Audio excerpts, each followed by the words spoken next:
Yeah, well, my connection with Andrew Watson is through the Corinthians. Most of my research in football is to do with Corinthians, and my interest was piqued by Andrew Watson by Tony's book, which is it is an outstanding piece of work, and all mine does is expand further on his original work, and it's not complete. I'm hoping that through the things like this, like the newspaper coverage and websites and what have you, we'll hopefully gather more information about him and be able to keep on adding information about him and get to know him better. My one issue with Tony's book is I never really got a feel for what Andrew Watson was like, and I think that as a person, and I think that drove me a little bit. After I'd been through looking at all the Corinthian information I could find, I still didn't have an idea of what he was like, and I wanted to know more. I mean, this man, I'll go along with Ged on this. This man really changed the face of late Victorian football in these islands, and how he was forgotten or overlooked or was seen as unimportant in the overall history of football.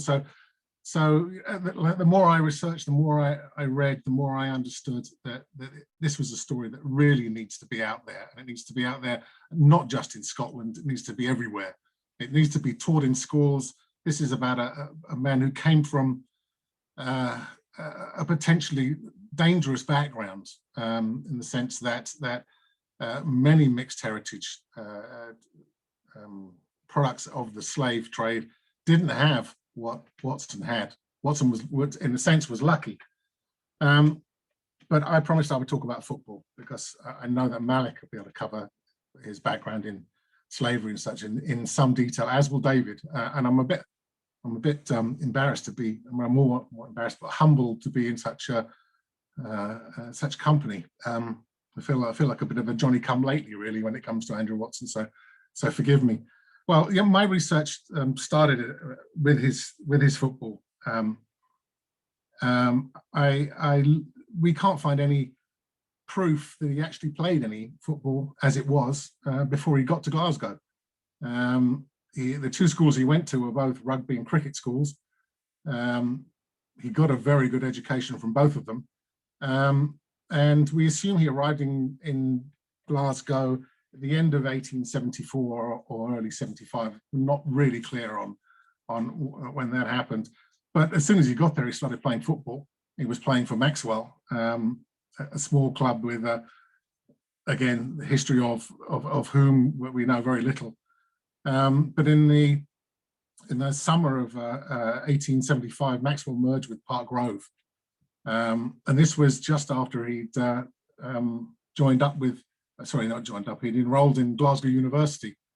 But he didn't stay long. In fact, the records only show that he stayed for a few weeks, attended 4 classes. By that time, he'd been completely and utterly besotted with football by the looks of it. He stayed with Maxwell when it turned into Park Grove. He was an administrator. One of his first was he was immediately announced as an administrator for Park Grove in 1875, which is unusual, but also suggests that he may have been some kind of an official at Maxwell too. He was listed as that first listing of him as an administrator makes him the first football club administrator, and that's the first of many accolades and achievements in his life. His first mention was in the press was in 1870. Now, 1875. Kind of going to put this into perspective. I mean, this was before Alexander Graham Bell had painted the telephone. So, you know, actually, it was the same year that Sheffield Association introduced a rule into their rule book that says you can't use your hands in football, which is also kind of points at what kind of footballing background Watson was landing in Glasgow.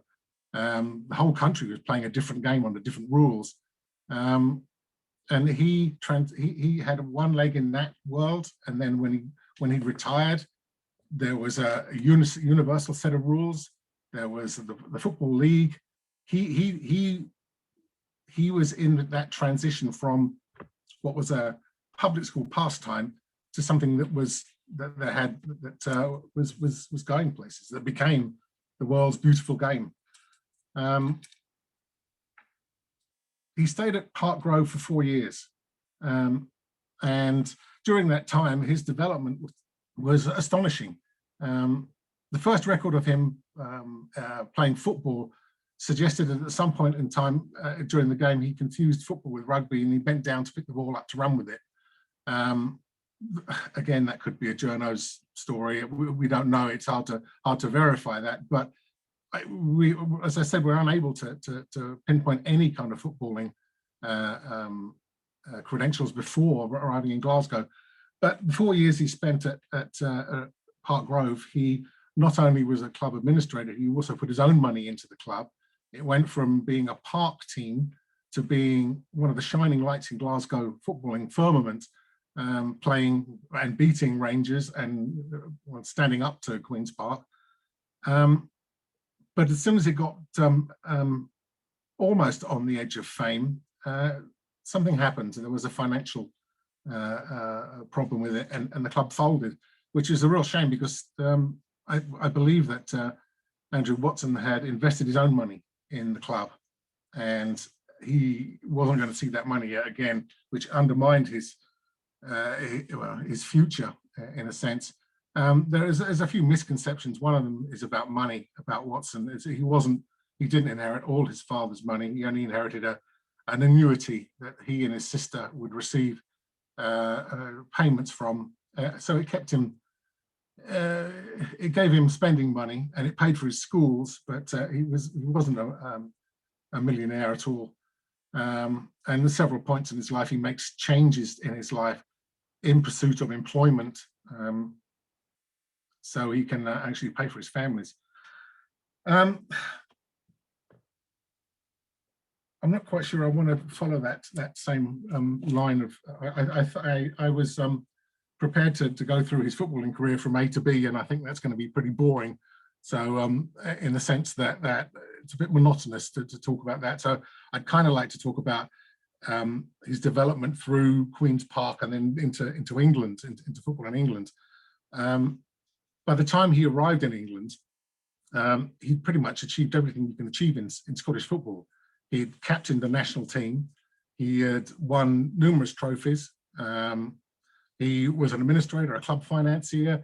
He was on his way to real stardom, but he decided to leave Scotland in short notice for some reason. And I believe that it was because he was looking for work. I believe that E.C. Bambridge, the English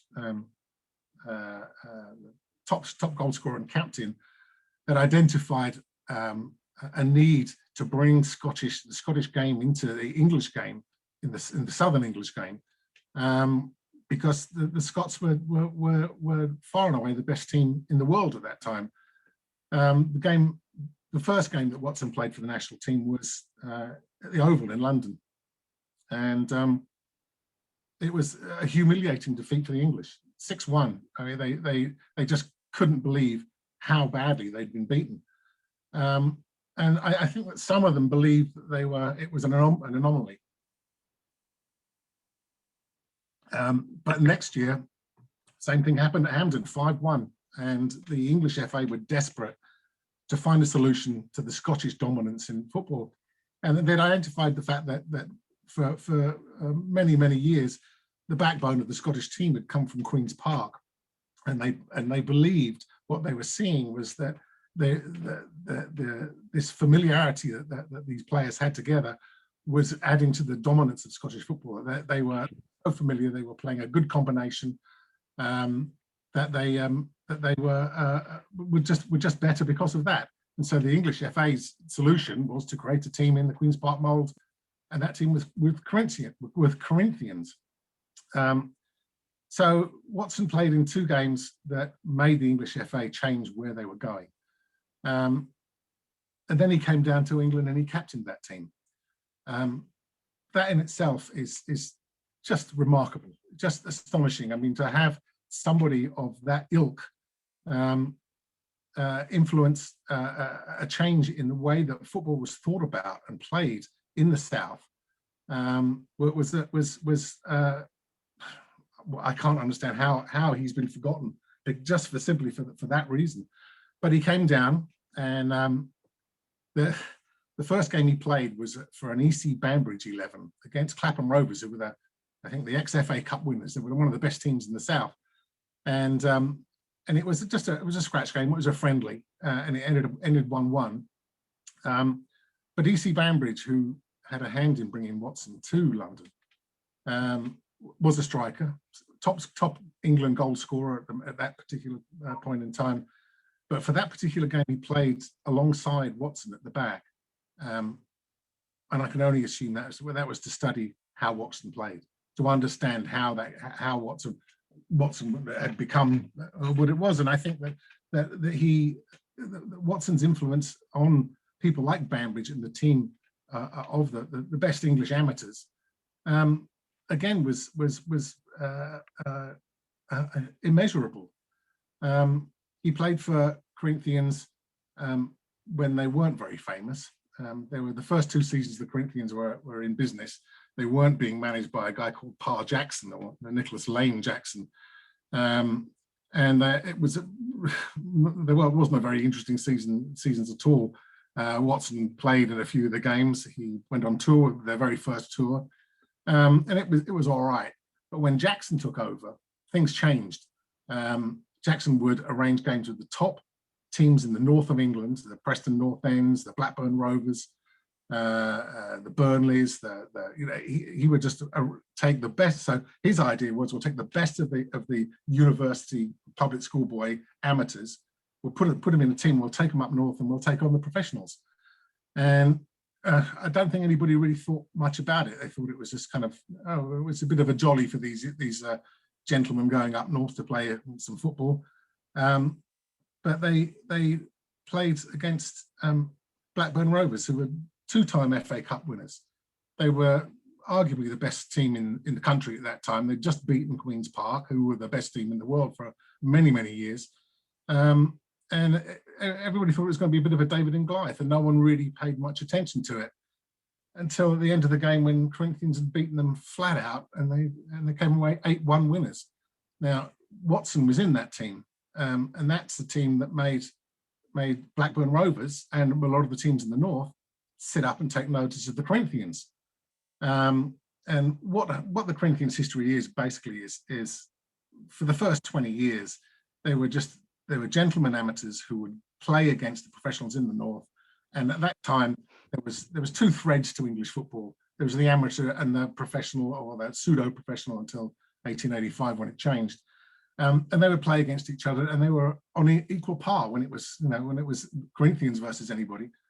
Not saying that the Corinthians were unbeatable. I'm writing a book about them right now, and quite a lot of their results weren't very flattering.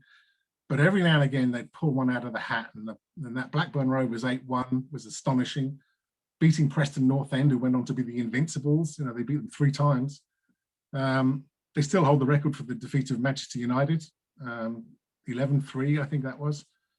So they have these peaks in their history where they stand out above all other amateurs. But what they did is they made the northern clubs, who were already drawing on the Scottish influence by bringing down these, well, as Ged likes to call them, Scottish professors, and filling their teams with these men who knew how to play this new and exciting game of football better than the English. And what it made those guys do was to sit up and realize that, okay, we're professionals and we're good, but these amateurs are coming along and they're giving us a game for it. So we've got to change our mindset here. And that kind of introduced the idea of training and conditioning in the sport, and that stuck. And that was a direct consequence of teams like the Corinthians challenging these professional teams, until when you get to around 1900, when the professionals took over, and that was it. And the amateurs, no one really wanted to see a nice friendly game between two teams. They wanted to see competition. They wanted to see teams fighting for something. And so the Corinthians bit of a well, no, they still remained up until the First World War a power in the English game.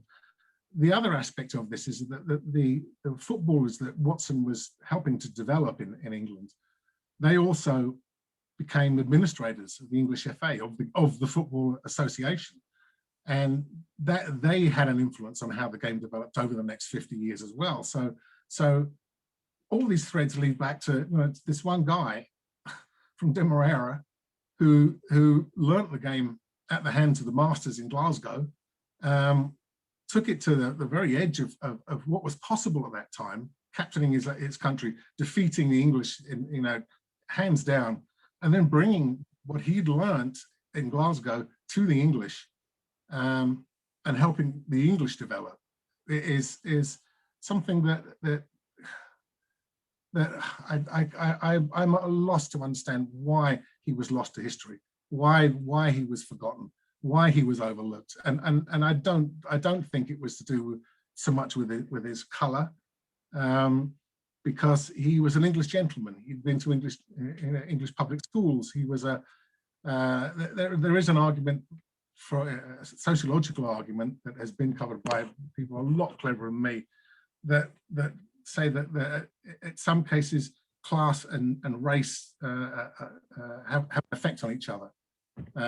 There are who's the first Indian to play for England was a Maharaja's son or a prince, and he was a gentleman, and so he was treated as a gentleman. He wasn't. There was very little racism surrounding him, and in a sense, when Andrew Watson walked into, I imagine he walked into a game, Maxwell, and asked whether he could join in.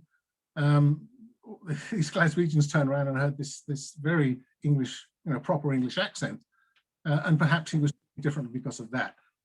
I don't know. This is me speculating. Malik would know much more about that than I would, and I'm sure that he'll cover that later. But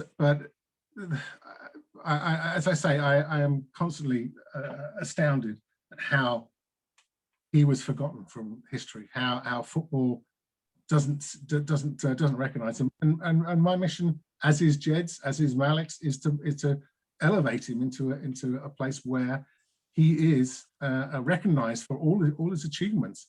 We've just published, just launched a GoFundMe page to raise money for a fund to pay for a memorial that we hope will be in Glasgow, potentially at Hampden, but I'd also like to raise one in London, perhaps at the Oval. That's if those English gentlemen have got a sense of humour, to recognise Andrew Watson's services to English football, and that's something that has not really spread past the Scottish borders at the moment, and hopefully the Corinthians and the other English people listening will be able to spread the word about this remarkable man.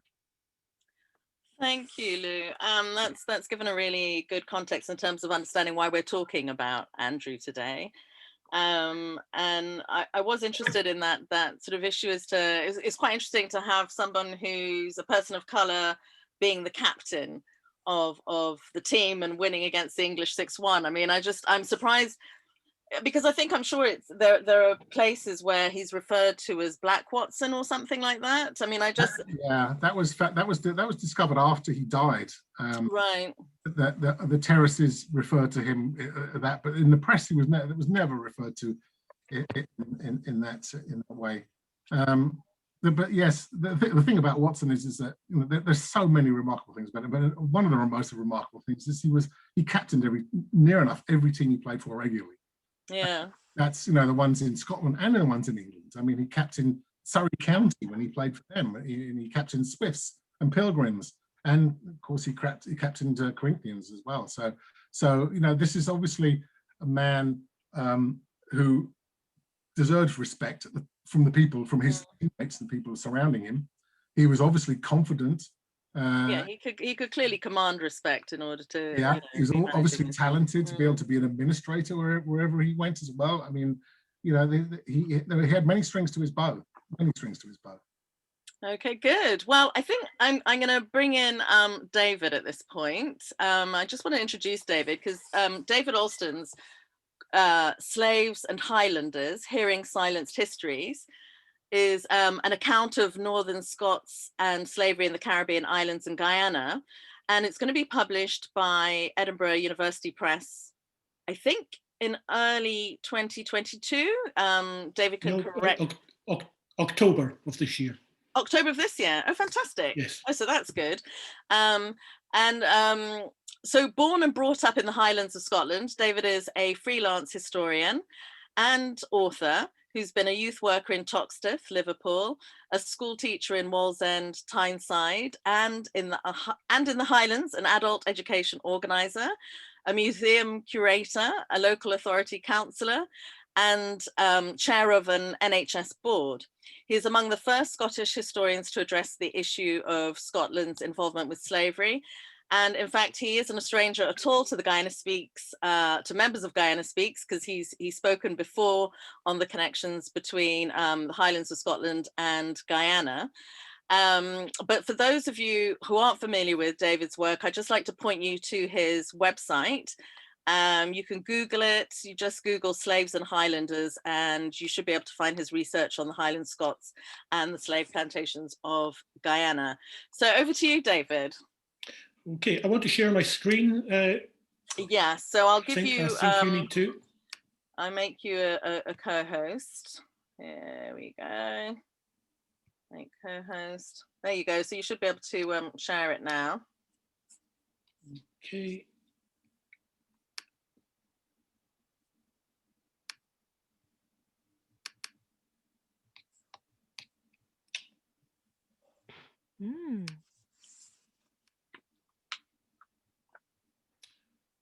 Right, thank you.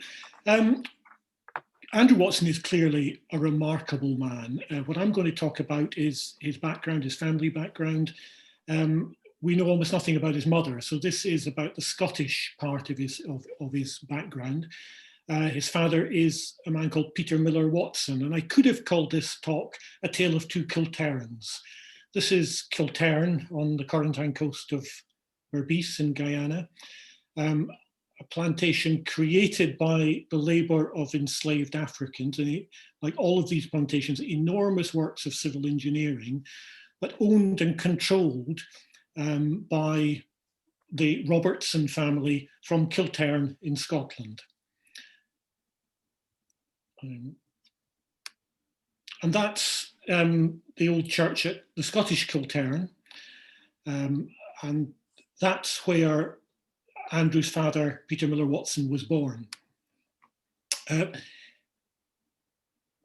Guyana, British Guyana, as it was David, in the middle of the... we can't see the Scottish church. Have you moved the slide so we can see the Scottish church in Kiltern?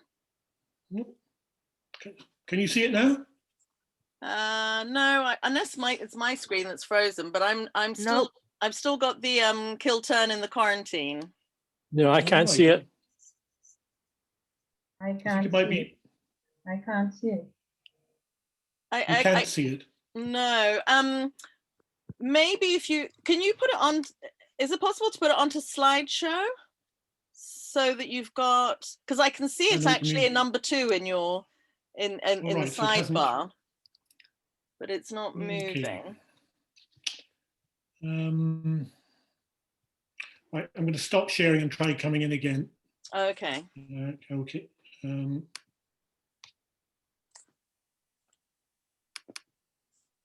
What are you seeing now? There we go. There we go. There we go. Right. Yeah. That's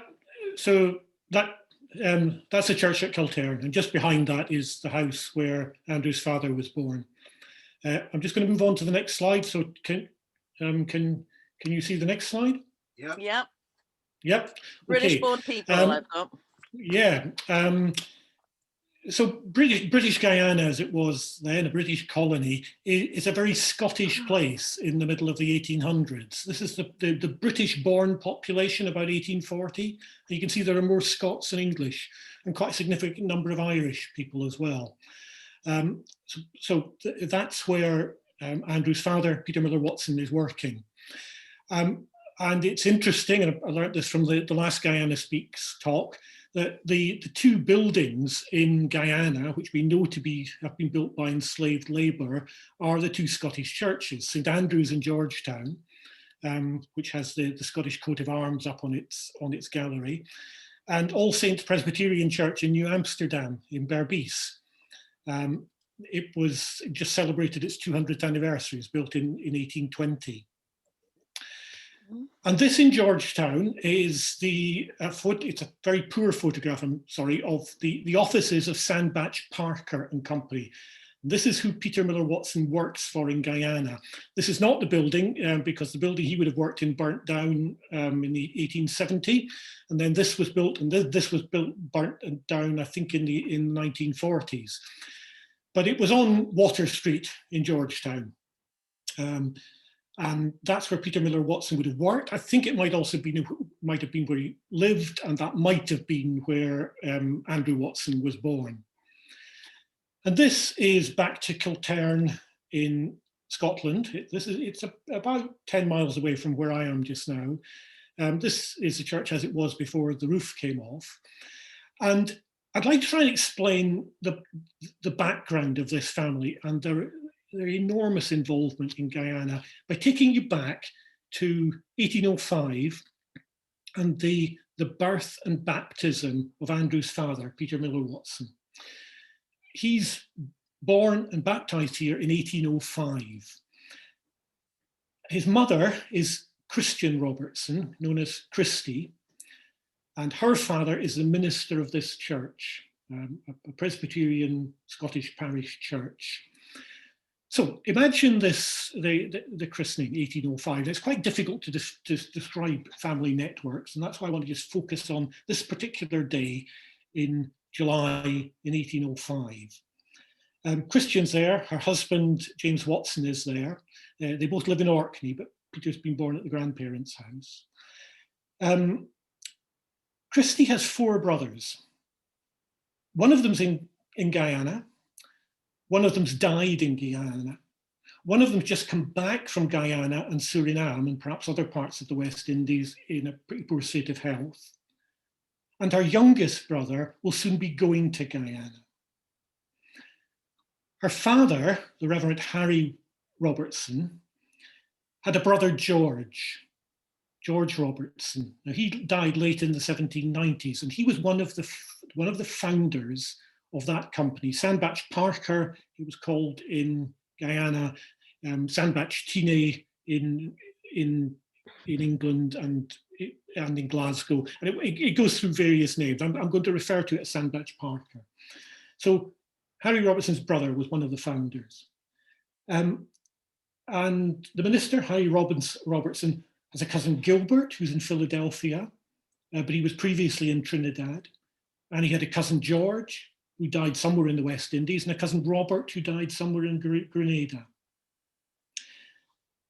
Christy has a sister, an older sister, Eliza, and she's married to Samuel Sandbach, one of the other founders of this company.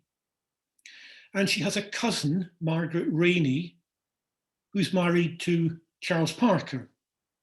He's the Parker of Sandbach Parker, one of the other founders of the company. And she's 2 other cousins, Gilbert and George Rainey, who are just about, in the next couple of years, will go out to Demerara. And Gilbert dies there. George becomes the principal partner on the ground for Sandbach Tine and Sandbach Parker. And he's there until 1837, after the end of the era of slavery. On her mother's side, her mother had a brother George, who died in Tobago, a brother William, who died in Barbados, and a brother Duncan, who died somewhere else in the West Indies. She's also got nephews who are in Tobago. And the other person who is at this christening in 1805 is a family friend called Mrs. Sutherland, sometimes called Mrs. Colonel Sutherland. Her husband had been Colonel James Sutherland, and her son has the same name. And they've made their money in St. Vincent, not only through the profits of slave plantations, but also through additional land that they've acquired through the expulsion of the indigenous Black Caribs from St. Vincent in an act of what amounts to ethnic cleansing. So for this family, they as often talk about our friends in Demerara as they will talk about our friends in Liverpool or their friends in Glasgow. It's just part of the fabric of their lives. They're not enormously wealthy, but they're linked to this company, Sandbach Parker, which from modest beginnings grew to become one of the most important mercantile houses involved in the West Indies during and after the era of slavery. So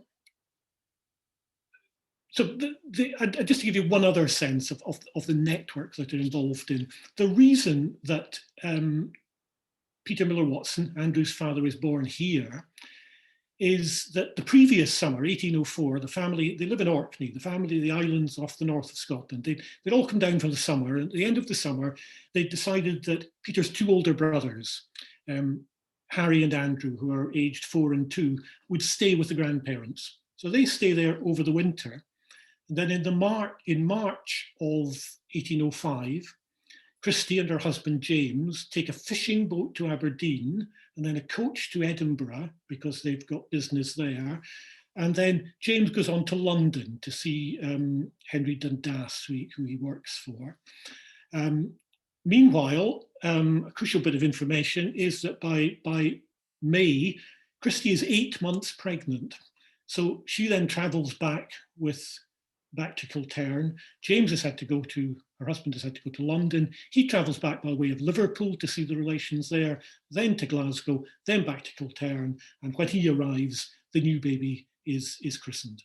So they've got that extensive net, and then they go back to Orkney. And even just that last bit of the journey is 2 days by horse and cart, and then a crossing of a quite dangerous ferry crossing over to Orkney. So they've got that extensive network within Britain, but they've also got this extensive network beyond Britain to the Caribbean islands and to Guyana. So I think there's been 2 key points that I wanted to make so far. Guyana is a very Scottish place in terms of its white population at the period when Andrew Watson is born. The second point is that he comes from this background of an extensive Scottish involvement in the colonies which had become British Guyana. But the third point I want to make is you can't understand this family if you simply think about it as a white Scottish or white British family, because there are a number of children of mixed race in this family. George Robertson, Reverend Harry Robertson's brother, had a son called Black who was educated in Britain and possibly married in Britain, but went back to Guyana, known as Black George. Charles Parker, the other partner, he had at least 2 sons who were sent back for education. And Christie herself, her older brother Gilbert, who is in Demerara, in Berbice at the time of the christening, shortly after this, he will have 2 children with a free woman of colour. The first is a girl, Anne, who unfortunately died not long after she was born, and then a son, Henry. Henry was educated in Scotland, went on to train as an apothecary and became what we now recognise as a GP in rural England. There's also a Gilbert Robertson, who some people argue is also a son of her brother Gilbert. I'm not so sure about that, but he's born in Trinidad. He comes back to Scotland, he's educated here, tries his hand at farming, and then goes to Tasmania. George Rainey, Christie's cousin, has at least 3 daughters with a free woman of colour in Guyana. One probably dies, the other 2 come back and are educated in England, and they end up in Australia. And I want to finish by talking about Christie's younger brother, her favourite brother. His name was Hugh Munro Robertson. And I'm going to go back to Kiltern because Hugh Munro Robertson went out to Guyana and he worked at Kilterran. And this is what a slave register looks like. It was compulsory for plantation owners to produce slave registers from 1817. And this is the slave, just before this in the register is the register for Kilterran plantation, and it's 80 or so enslaved people. And after it comes this, now this is not the register of the plantation, this is the register of the enslaved people who are the property of Gilbert Robertson. He's not actually on the plantation at the point this return's made, so the return's made by his attorney, his representative, Hugh Monroe Robertson, the younger brother in the family. And if you look at this in detail, there are 4 enslaved people. Maria, who's born in Demerara, she's 27. There's Lucy, who's African born, and she's a field slave. But then below them, the last 2 names, first of all, Eliza, who, to use the language of the time, is a mulatto. That is, she has a white father. And then a really odd thing, Eliza's 5. There's a 3-year-old boy, and his name is William or Hugh. And I'm puzzled by that. It's as if they haven't made up their mind yet who he's going to be called after. He's also got a white father. Now, it's my guess that it's Hugh Monroe Robertson who is the father. And for some reason, they haven't made up their mind whether the boy is going to be called Hugh after him, or William after another member of the family. But crucially, these 2 children, who I think are the children of Hugh Monroe Robertson, they're still slaves. We don't know what happened to them, and Hugh Monroe Robertson might have intended to free them later, but he came back for a visit to Liverpool and to Scotland in 1819. But this is as far as he got, because on Christmas Day, 1819, when his mother, his sister, Christy, and her new husband, Thomas Trail, were sitting with the Sandbach family in Liverpool having their Christmas dinner, and Peter Miller Watson would have been there in that family gathering. They heard the news that one of Sandbach Cheney's ships, called the Demerara, had been wrecked off the coast of Ireland, just off Wexford Strand. And they believed that Hugh Monroe Robertson was on the ship. And then it was the next day where it was confirmed that he had been on the ship and that he'd been drowned. His body had been recovered. He was in his dressing gown, and they were only able to identify him from the name sewn onto his underwear. I just want to finish with a little bit of a story. It's not Hugh Monroe Robertson that's remembered in Irish folklore, because the story is that the ship, the Demerara, it was wrecked and people got off, and then they drowned trying to get to shore. But then when the tide came in, the ship refloated and drifted north along the Irish coast and was rescued by another ship. When they boarded it, they found that not everybody had been taken off the ship, because sitting at the bottom of the mast, repairing his trousers, was a black seaman and a large Newfoundland dog, who were taken ashore, and that's somebody else from Guyana who might have left descendants in Ireland.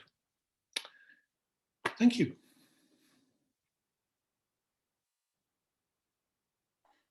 Thank you, David. That was very interesting as usual. I have 1,000,001 questions, but I'm going to hold back. So, and I'm going to introduce Malik.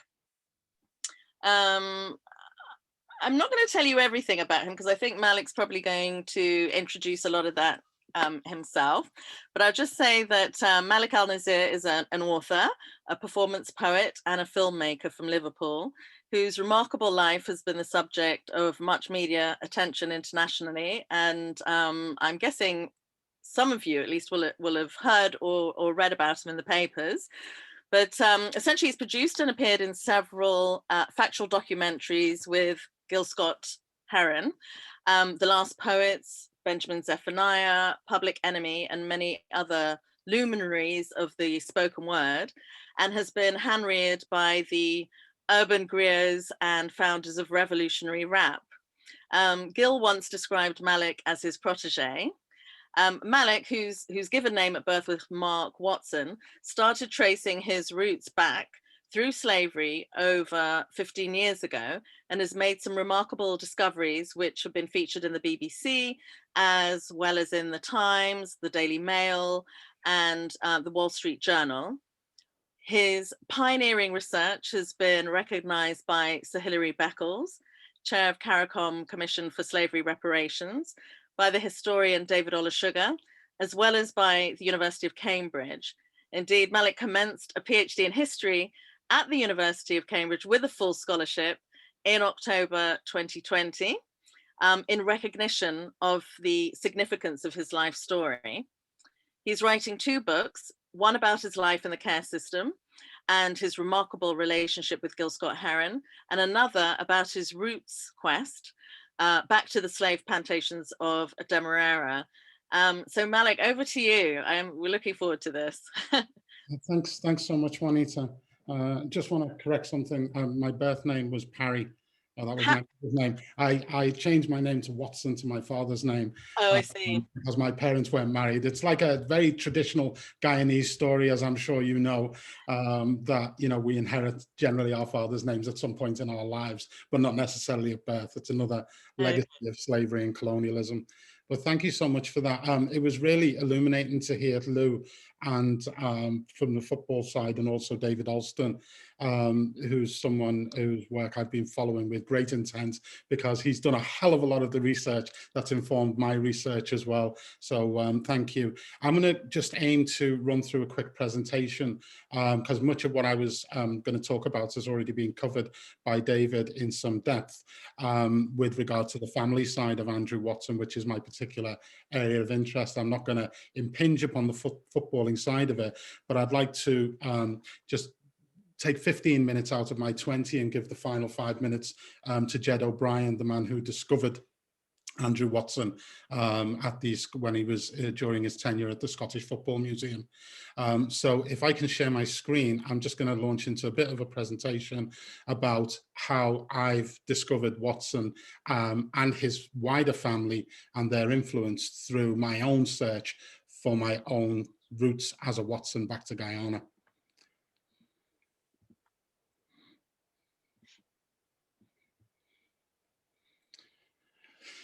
Okay, so anyone who wants to reach out to me, that's my Instagram and Twitter at Malik and the OGs, which is the name of my performance poetry band. And currently I'm doing a PhD at St. Catherine's College, and the substance of my PhD is around the Guyana sugar trade and the slave trade between 1790 and 1840, with a particular reference to the impact and the influence of Sandbach, Tinney and Co., from whom I descend.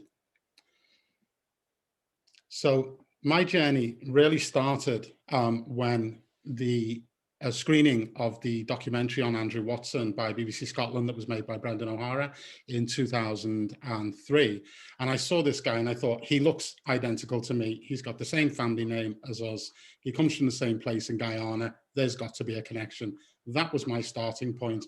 That has led to some 17, 18 years of research into Watson's life and his family life, which has uncovered just this whole remarkable story, much of which has been covered by David in terms of the mercantile influence of the family into which Andrew Watson was born.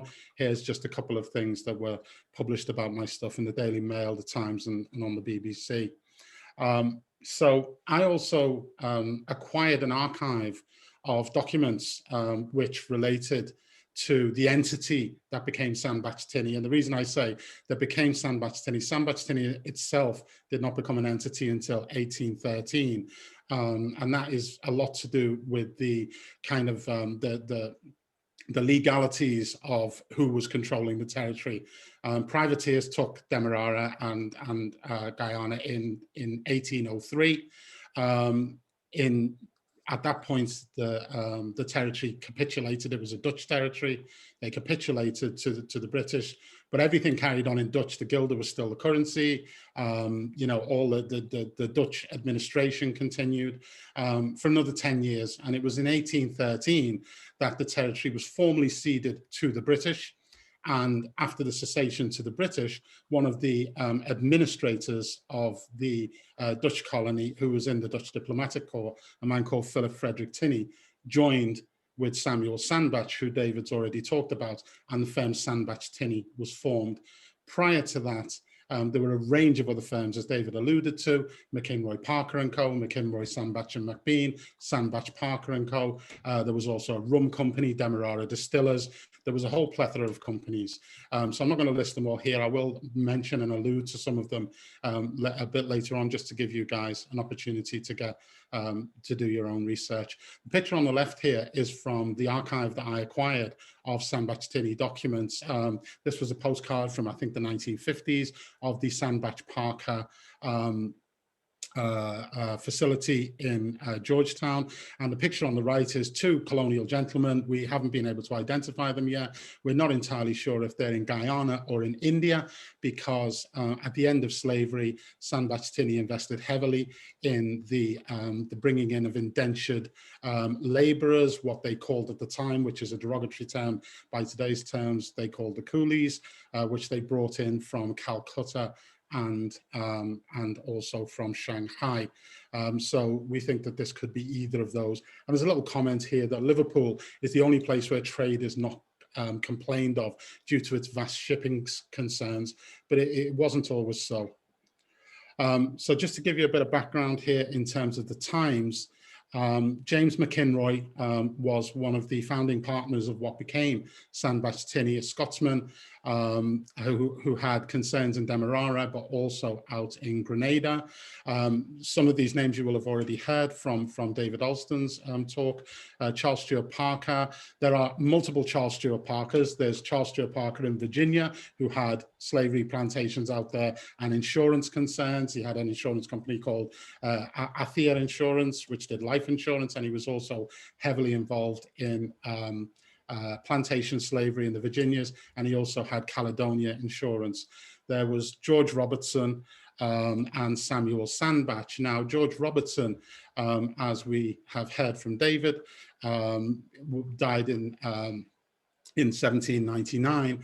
What was interesting in his will, and I have a copy of his will, which I'm sure David's been into the Parker Papers at William Brown Street Library, there's a copy of his will there, had a value of £250,000 in 1799 when he died, which was a phenomenal amount of money in that time, literally millions by today's terms. And Christie Robertson, Andrew Watson's grandmother, also known as Christie, was one of the beneficiaries of that and received annuities from that will, as did the Rainey children and the Parker children, all of whom were interrelated. I'm just going to skip through these slides because I want to make some time for Ged to talk about the football side. But a couple of the other entities here, McKinroy, Sandbach and Co. and Sandbach Tinny and Co. It's all the same people in different configurations of partnership. They'd started their operation in Grenada. There was a slave uprising in 1795, and we don't see Sandbach Tinny really in Grenada after that. It was part of the Fedon's Rebellion. They decamped their entire operation primarily to Guyana, although there are still interrelationships with other Caribbean islands.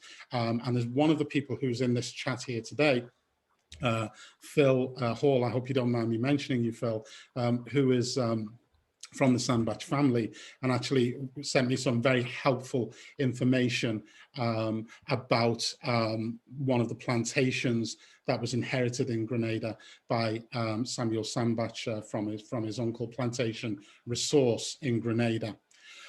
So here's some of the company entities: Sandbach Tinney & Co. based in Liverpool, McInroy Parker & Co. in Glasgow, McInroy Sandbach & Co. in Demerara, Sandbach Parker & Co. Demerara, McInroy Sandbach and McBean and Demerara Distillers. Anyone who's been to Guyana knows Black Diamond rum, Demerara Distillers, or also the rum that is El Dorado rum. So Samuel Sandbach, who becomes one of the main people, he comes in as a junior partner in Grenada, but he becomes a major player. He marries into the family, as David has alluded to. Once he's married into the Robertson family, of course, you know, all the Robertson girls are very well endowed. You know, he marries Christian Robertson, which is Andrew Watson's grandmother's sister. And he rises the ranks to eventually become the namesake of the company and basically takes over the whole operation. And what we're talking about here in the company is not just a plantation, a couple of plantations with some slaves on. These plantations were massive. They had hundreds of slaves, thousands in aggregate, okay? Plantation like Leonora, 600, 700 slaves on it. It was one of the plantations in their massive portfolio. They had shipping lines, they had postal services, they eventually formed a bank. You know, so these guys were of the mercantile elite of Britain. Samuel Sandbach was a coroner, a bailiff, sheriff of Denbighshire. He was Lord Mayor of Liverpool, 1830 to 1831, and one of the founding partners of the Bank of Liverpool, which eventually became Barclays Bank. Some of the family ties here I'm not going to go into in great detail, but there was a couple of examples of some of the plantations and their slavery compensation that they received during the slavery compensation scheme for a couple of the plantations that they owned. And as you can see, there's reference here to Minister Harry Robertson. A lot of these guys were in the church. I mean, Gilbert Robertson's father was a minister. And George Robertson's father was a minister. Peter Miller Watson's father was a minister. The church was intrinsically involved in slavery through these guys. We mentioned also here George Rainey, something David I'm sure is aware of, but he didn't mention previously, was about George Rainey's involvement also in the Highland clearances. You know, he used this slavery compensation money to buy an island. He told everyone on the island, you can't get married. So he drove people off the island in order to be able to take over the island and eventually turn that into some sort of touristic profitable thing. He was a horrible, horrible man. But there is the Rainey Scholarship at Glasgow University. I think it was worth £500,000 last year. It's been running since then to now. So these guys were endowing universities. Andrew Watson, of course, went to Glasgow University, matriculated under Lord Kelvin. His tenure there was short, but I've got evidence that Lord Kelvin was actually testing his inventions when he was the head of the mathematics department at Glasgow University on Sandbach Tinney ships. There's an account of him with Captain Angel sailing on a ship called the Sheila, talking about how he was testing out his new invention, the gyro compass. And anyone knows anything about shipping will know that we still sail by gyro compass to this very day.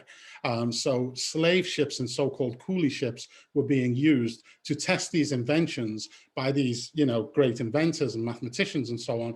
And they were simultaneously educating the sons of these slave traders and also endowing those universities. I'm going to skip through the family trees here, but just very quickly, you've got me here in the bottom left, coming up through the lineage of William Robertson Watson, brother of Peter Miller Watson, up through James Watson, who was the factor to Earl Dundas, the Earl of Orkney. Christian is there, which is Andrew's grandmother. Elizabeth, her sister. These were called Elizabeth Ann and Christian, were known as the three fair maids of Kilturn. David's alluded to the Kilturn connection. Samuel Sandbach, Mayor of Liverpool there. Up above him, you've got the Reverend Harry Robertson. George Robertson, his brother, was the guy who started the whole entire thing. And he was a third cousin to Anne Mackenzie Robertson, who was the wife of Sir John Gladstone, who also had 4 plantations in Demerara and was the single largest recipient of slavery compensation. And of course, Anne Mackenzie Robertson was also the mother of Prime Minister William Ewart Gladstone, who served, I think, 4 terms as Prime Minister. So I'm going to stop there because I want Ged O'Brien to come in and give us a little bit of insight into the footballing side of Andrew Watson. But this was just to give you a little bit of insight also into the family. And I do recommend going to David's website, Slaves and Highlanders, to look at this stuff in a bit more detail. But you will find a lot there. And I'm hoping that sometime next year, my archive will be digitized and the whole San Battistini collection that I have, plantation records, letters, accounts, and so on, will all be in the public domain. But I will make an announcement when that comes. But thank you very much for your time. And I'll hand you back to Juanita and over to Ged O'Brien, founder of the Scottish Football Museum. Thank you, Malik. Ged. So yeah, we're looking forward to any input. Go ahead and introduce yourself. I greatly appreciate what Malik has done, because the man's a gentleman. Thank you, Juanita.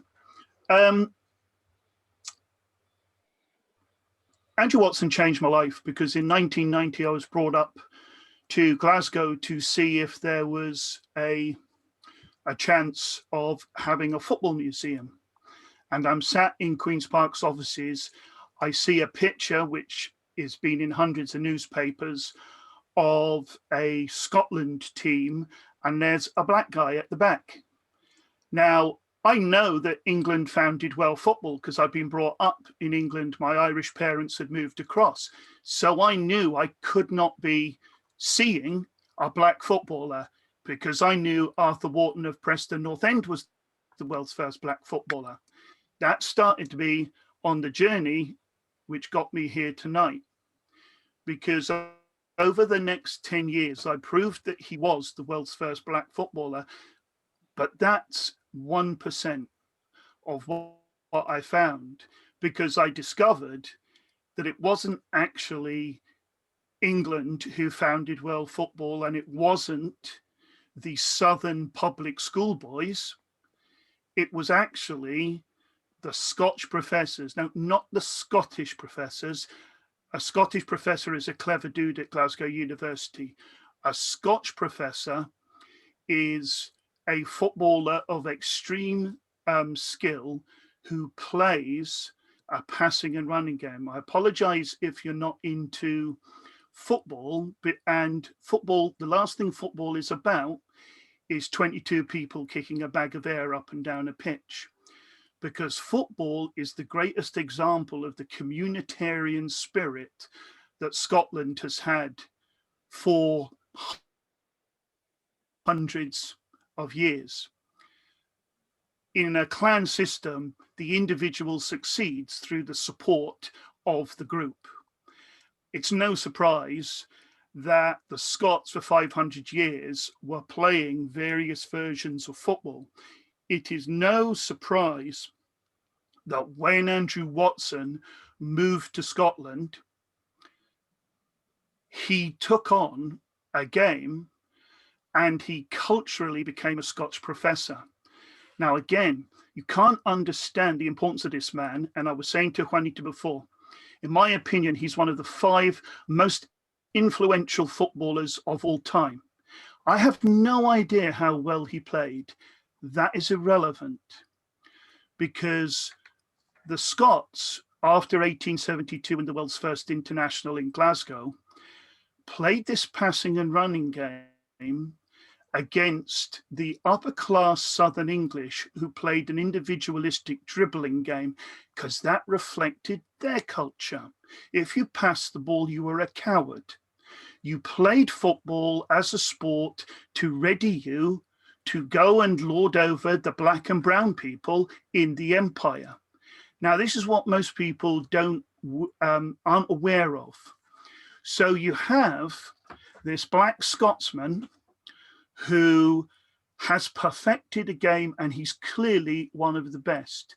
He plays for Queen's Park, who are one of they're the most influential football club on earth, because they co-founded the English Cup, the Scottish Cup, they founded the SFA, they founded the Scottish national team, and they went around showing everyone how to play this communitarian passing and running game.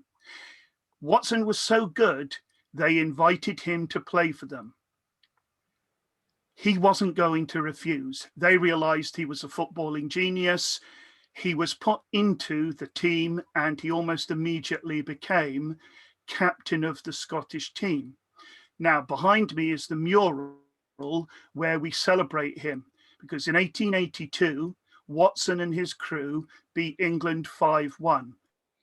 And it finally dawned on the English that they could not conceptually cope with the passing and running game of people like Andrew Watson. Now, Watson moved to England. He was a well-off man. He will have known his social equals, like, as has been previously mentioned, Edward Charles Bambridge, Charlie Bam, because he played at Swift for him. He came down to play for the new club Corinthians, who'd been founded for two reasons: fight the professionalism of the Northern English players, who were all Scots, the Scotch Professors, and learn how to play the passing and running game. And who was it who did that? A black Scotsman called Andrew Watson. It is beyond extraordinary.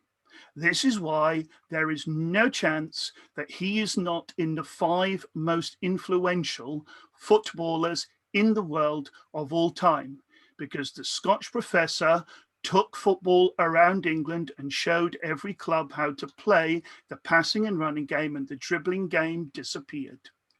You won't read that in any history book because, hey, I'm sure you guys understand cultural appropriation.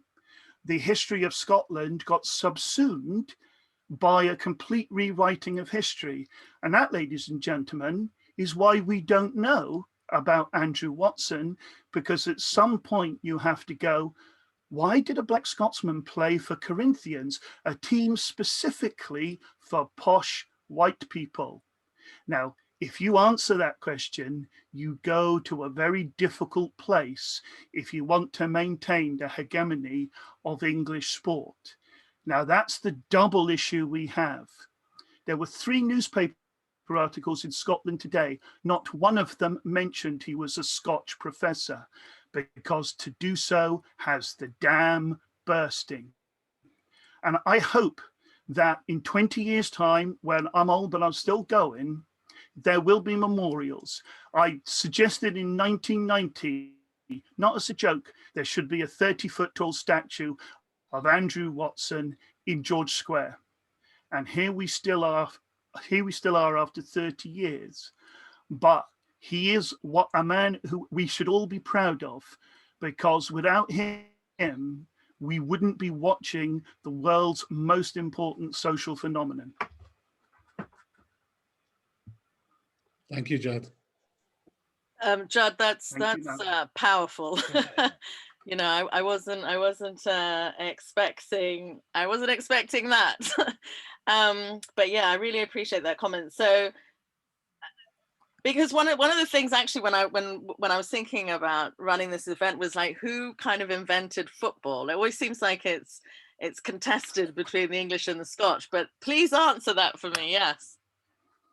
Okay. I'll take you back. Now, I'm a historian.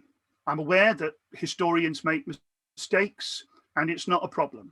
I always say in interviews, hopefully half of what I say will be proved to be wrong in 5 years, because it means we've moved on. So the first terrible thing, I'm looking at Andrew Watson, and I'm telling myself that I'm imagining things. I can't be looking at a black footballer, because we already know who the first black footballer was. Now, that's why that was my road to Damascus, because I basically had to take apart everything that I had believed. Now, you're going to struggle to find general textbooks which will discuss this, because unfortunately, the UK just understands certain things. And one of them is England is the home of football. Now, it's not true. Scotland is the home of football. Now, everybody kicked a ball around. If you're just talking about kicking a ball, then Suchu 2,000 years ago in China. I'm talking about the modern game of football, the intellectual Scotch Professor passing and running game. It's no surprise that somebody like Andrew Watson was in the vanguard. He was clearly a highly intelligent young man. You look at his pictures, and it's funny, myself and Malik talk about this, that air of self-possession he has. He has a calmness that's radiating. He's in charge of his life. Now, he's one of the people that showed the Southern English how to play passing and running, which is a conceptual leap. You have to work together. Don't forget, this is a time when if you trained, you were a cheat, apparently. Yes, Juanita, exactly. Whereas Scotland had been playing regular football, forget mob football, that's got nothing whatsoever to do with football, but it's in every history book. It drives me nuts. They were playing the game which Andrew Watson just picked up. It's, you know, it's not a surprise, but it's funny. Tony Talbot once said to me, I've been talking to people, they're really keen. And then I start talking about Andrew Watson, the footballer, and being a Scotch professor, and then the conversation stops. And it's like, well, of course it would stop, because if you accept Andrew Watson, you have to accept that he and his colleagues invented the modern game. And at this moment, that is a step way too far. Well, it's not a step too far for us Guyanese. We'll be embracing that quite happily. Right on, sister. I need all the help I can get, let me tell you. Dear. So, well, thank you very much. And just thank you to all three and now four of our panelists. I really appreciate all of your contributions. And so if we can move now into the Q&A. I don't know. Well, I'm gonna start from the beginning because I saw a post from Alison Clark. Alison, are you still online? I saw. Yes, I'm here. Oh, you are. Okay. Okay. So, Alison, you're doing your PhD on the Sandbach Tinney family as well. Is that right? Yes, but the earlier years than Malik's doing it. So I'm looking at 1780, 1790 through to about 1815. Just curious in terms of resources, like where do you go to find, I mean, is there a family connection or are you able to, are there resources available in the university? Well, the resource that I've used a lot is the Parker family papers, and they're in the Liverpool Central Library, but there's also in Edinburgh, years ago I think maybe sometime in the 1960s, a historian, Walter Minchington, who was a professor in Bristol, and he recognized the importance of those papers and he transferred them onto microfiche. So there's a microfiche collection in Edinburgh that's easy for me to access because I live quite near Edinburgh. I'm not sure if there are copies elsewhere. There might well be, you know, there might have been more than one microfiche collection, but I don't know about them. So that's been really crucial for that decade before 1800, before we really start. It's probably about 1815 when there's really public records of Sandbach Tinney. There are all the shipping, the letters dealing with all the shipping after that point. And they're business collections of business letters. Whereas it's a bit more of a mixture in the last decade of the 18th century. It's a mixture of business and personal news. I'm fascinated really by all the work that everybody's been doing, because I think one of the things I wonder how, you know, how do you deal with primary sources in terms of really getting a sense of what life was like for people of color at the time? You know, like obviously Llew mentioned that it was sort of later on that people found out people on the terraces referred to him as Black Watson, but that in the newspapers, you know, nobody speaks, sort of raises any issues of race in terms of what people were able to see in the newspapers. And I just wondered, just generally, a question to all the sort of historians in the house is like, how do you deal with the primary source material? Well, the archives are really one-sided from that point of view. So, but you know, those are the letters we've got. So you have to fill in the blanks with history from other sources.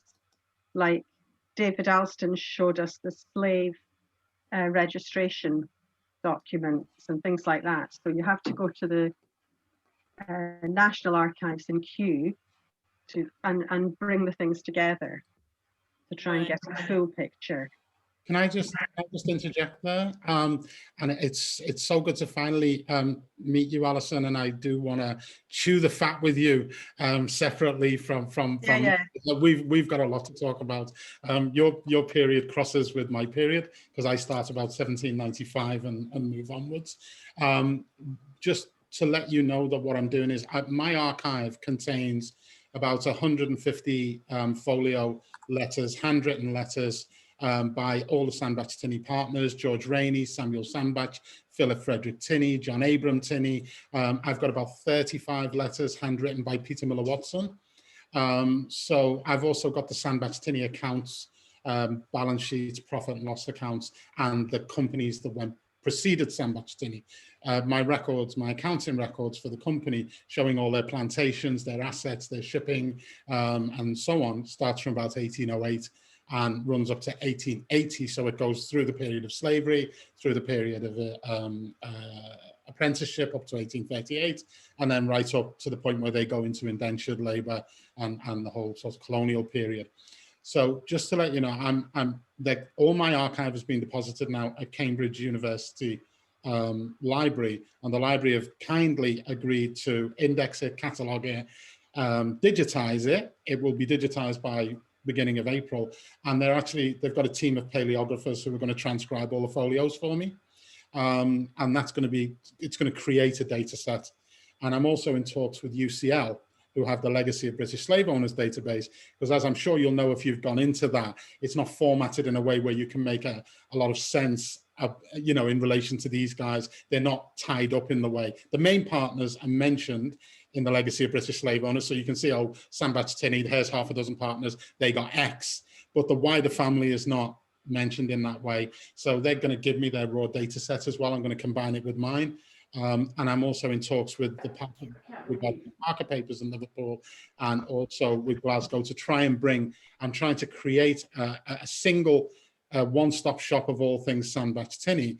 And my archive will go live at Cambridge University Digital Library 18 months from now. They're embargoing it for 18 months to let me finish my research. But these are documents that are currently not in the public domain.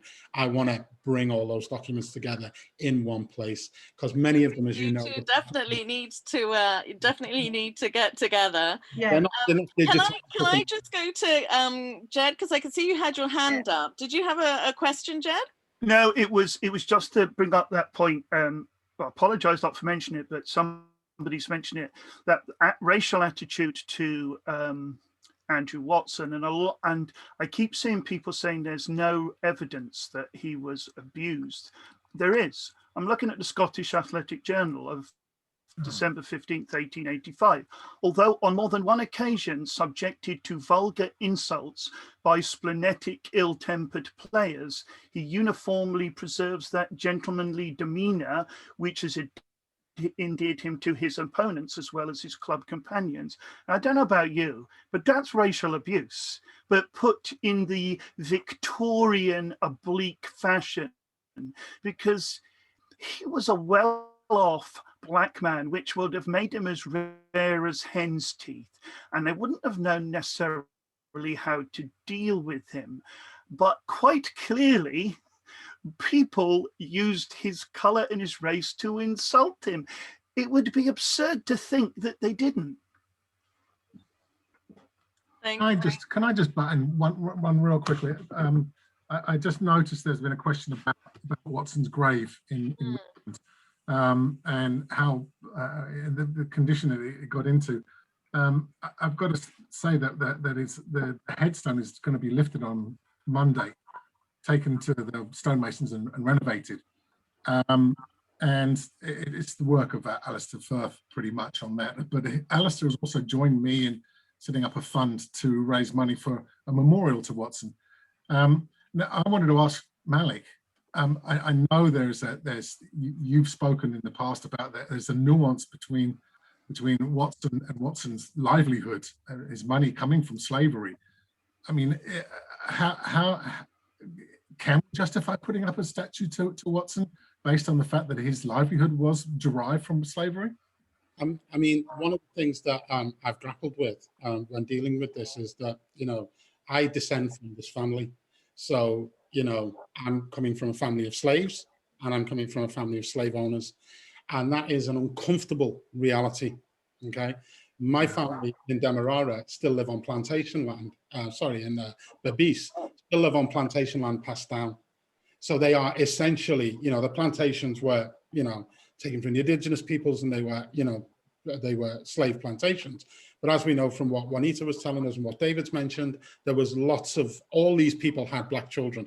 There's a census from 1817, not a census, a register of 1817, like they did a survey, and they found that there were only 200 white women in the entire colony of Demerara, and there were 20,000 women, of which only 200 were white. So, all these people, there was a tradition, they all had black women, but the Scots did it very differently than what you would say in the antebellum South.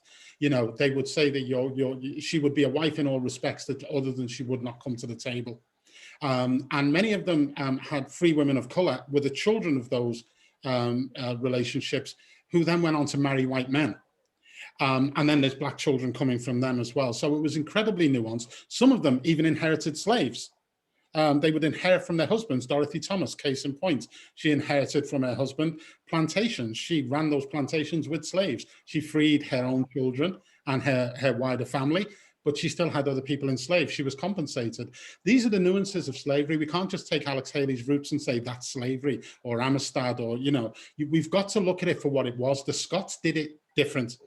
The American model didn't work in Guyana. There were a lot of white women settlers in America.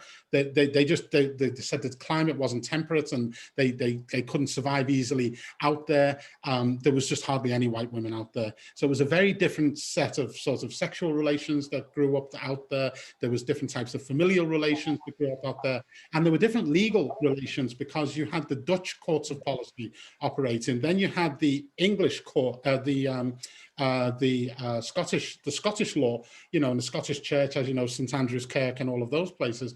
But even post, Acts of the Union, it's part of Britain. It was primarily a Scottish colony once it was. I mean, it was the Dutch and the Scots. The English are there, but they're not in any kind of prevalence like the way the Scots are and the Dutch. So there's a lot of different ways in which things were being done. And all these people, this entire family, they all had black children, and many of their black children inherited from them. Andrew and Annetta. I know, Llew, you mentioned that Andrew didn't get all his inheritance. Obviously, his father, Peter Miller Watson, died in 1869, I think. Andrew was born in 1856. He was 13 when his father died. So he would have had someone administering his annuities. But the annuities for Annetta, for instance, Andrew Watson's sister, were paid to her. We know this because when she married John Hunter Stevenson, she received her inheritance because part of her divorce claim against John Hunter Stevenson, the white man that she married, she's the black sister of Andrew Watson. She's a woman of independent means. She's getting this annuity from her father's will. And in her divorce papers, she's claiming that he's a cad. He's living off her. He's turning up and taking her money when her annuity comes in. And we know this. So, whether Andrew got all of his money or didn't, we know he was a railway shareholder. The entirety of his wealth was not just what was in that annuity. And plus the fact, when he came to Liverpool, he was playing for Bootle FC. He was working for the West India and Pacific Steam Navigation Company, sailing out to Liverpool on the SS Derry, and he was a chief engineer. you know, that's second in line to the captain. The man was not a man without means. When he lived in Pollokshields, he was living directly with Jessie Nimmo-Alma, his first wife. He's living directly opposite one of the places where the engineering works, where they were teaching people, you know, the development of the steam engine. Glasgow was one of the main places for the development of steam power, and Sandbach's Tinny depended on steam power to move their commodities. So he was being groomed in the family business, and I think he was far more significant in the family business than what's been acknowledged so far. But as was mentioned before by Juanita, you know, sorry, by Ged, this is an evolving area of research. We do need to know more. We can't just assume that, oh, these are sexual relations or this was the financial arrangement. There's a lot more to it than what we knew. And it is contentious. He did benefit from the slave trade. He did receive some money from his father. Is it appropriate to put up a statue for someone who was a beneficiary of slavery? For me personally, I'd say no. Should he be commemorated for his football? Absolutely, he should, yes. Yes, excellent. Okay, good. Good to hear. Can I add something to that as well, Ged? One of the other relatives of this Sandbach Tinny company was Peter McLagan, and he was he was possibly one of the first MPs of colour to sit in the House of Commons. So, you know, a similar, people in Bathgate where he was MP have thought about putting a statue up for him. So, you know, it's a similar to putting a statue up for Andrew Watson. So there's, it's not, Andrew's not the only man of colour who came from, who's kind of obviously reached heights where you might want to put a statue up. Yeah, I mean, obviously you appreciate the strength of my feeling about the brilliance of him, and I can't understate that. Again, there was a newspaper article today, and I had a picture of Andrew Watson, a picture of Pele. Now, Pele is a footballing genius. Influence on football, almost nothing, because football is ubiquitous. There are literally tens of thousands of footballing geniuses over the last 150 years. Andrew Watson is in a rare level, almost on his own, with a handful of other white men. Because of who he was, he ran the most important football club in the world at the time, as well as being captain of the international team, which was, without question, and I know there was only a few teams, the best group of footballers of all time at the time. So it's hard to not use superlatives to describe this man, because any football you're watching now, you're watching Andrew Watson's football. Thank you for that, Ged. I have a question, I think, for David. You were talking about the Robertson family and all the different males in the family who had mixed race children and who brought them back to Scotland. What happened to all those? Like, do we know what happened to? It seems like a lot of the Scottish. I'm going to start from the beginning. I was reading Edward Long, and Edward Long talks about how 19 in 20 of all the Scotsmen had mixed race children. And I'm just wondering if there were that many mixed race children and they were brought back and educated in Scotland, have they just disappeared into the bloodstream? I mean, where are they all? Yeah, well, I think, I mean, probably my guess is something like 1 in 100 of the mixed race children ended up being educated back in Britain. So I think we have to remember all of those who remain in slavery, those who remain in the Caribbean islands or in Guyana. Yeah, so some are looked after by the fathers and come back.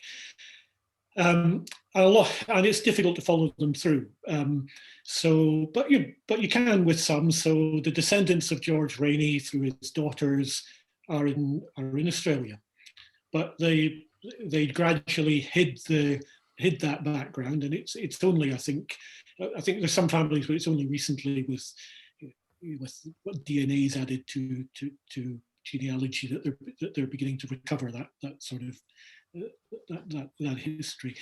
I think that during the course of the 1800s, society became, in some senses, more racist. And I think that's partly because of the development of pseudoscientific racism, the development of colonialism, where people are looking for a justification for white British people going out and ruling colonies. And the justification they very often go for is that the races are distinct and there's a hierarchy of races. So I think anybody who is of mixed heritage in Britain at that time either has to be, very strong and or very white. I mean, some people are just so are so far from their African ancestry that they can pass as white. But for a lot of people, I think it's very difficult.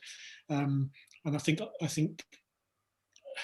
I couldn't give you a statistic, but it seems to me that I keep coming across individuals who seem to end up feeling more comfortable in Australia or Canada or sometimes back in Guyana. So I think they do disappear. And I think is one really interesting question for me is, historically, why Andrew Watson was in Glasgow, but we don't think of Glasgow as having a black community in the way that Liverpool or Cardiff did. They're all shipping ports, and yet that these black communities develop in Liverpool and in Cardiff, but not to anything like the same extent in Glasgow. So is it just a hostile environment? Thank you. The other thing that I'm just thinking about as well, given it's International Women's Day, is I'm curious about what happened to. Could you say maybe Malik or David or anybody who knows essentially what was the situation with Malik with Andrew's sister Annetta? I mean, what was her? Was she educated, before she went on to get married? Do we know anything about that? Well, in terms of the education, we know with Andrew that he went to the Heath Grammar School. We've got his records in Halifax. And we know from the early census data as well that there was, that Andrew and Annetta are both found in England at some points. But what becomes apparent was that Annetta becomes the ward of Peter Miller Watson's brother upon his return. He's a plantation overseer. He comes back to Scotland, and William Robertson Watson has charge of Annetta right up until the point where she marries John Hunter Stevenson, and then she goes to live with him in his house. Which would be the normal thing to do. But obviously she's still receiving this financial independence. But something goes on with the relationship there. I don't quite know what, but she makes a case against him in the divorce papers where he is accused of going away and philandering, gambling. He gave her a venereal disease. He would abandon her for months on end, and then he would just turn up out of the blue, say he loved her, say he was going to live with her as husband and wife, usually around the time when she was getting her annuities from her father's estate. She would give him a few £100 then, and then he would disappear, and you wouldn't see him again for another 6 months. And what's interesting about that is you've got a black woman, a free black woman of color in the 1880s, 1890s, living in England as a Victorian lady, married to a white man who is living off her. And that's the kind of narrative that, we don't have much out there in the ether until the book about, Kit Candland's book came out about Dorothy Thomas, the Queen of Demerara, where obviously she inherited her husband's wealth and so on. And she sets up her own businesses, and she becomes one of the, if not the richest woman in Demerara. And then she's, Gilbert Robertson's son marries Eliza, Dorothy Thomas's daughter, and the rest is history. She ends up having all her children marrying white men, and they all, the white men all inherit from the black woman, the freed slave, Dorothy Thomas. So you've got these women, these incredibly powerful women who have agency, which is something that we don't hear about. Now, that's not in any way to negate the realities for 99% of the Black women in the colonies who were enslaved, were abused, were raped, you know, mistreated, and so on. I know David Alston published some stuff about the correspondence between Hugh Munro, Robertson, regarding one of the Munro family who literally has a girl of 12, a slave girl of 12. At the age of 12, she already has a child to him. And by the time she's like 16, I think she's got like 3 kids to him. And that correspondence is with Andrew Watson's grandmother's second husband, Thomas Stuart Trail, the doctor. So these correspondences are going on within the family. And there's all this sexual exploitation and so on that's going on. But in the midst of that, you have these Black women who have this entirely different status. And it's not something to be ignored. It's something that needs further research. We need to look into it a lot more. And I'm not one for manicuring history to make it fit the narrative that I want it to fit. I like to let the document speak, and for this, you know, emerging area of research to continue to unfold itself so that we can understand better.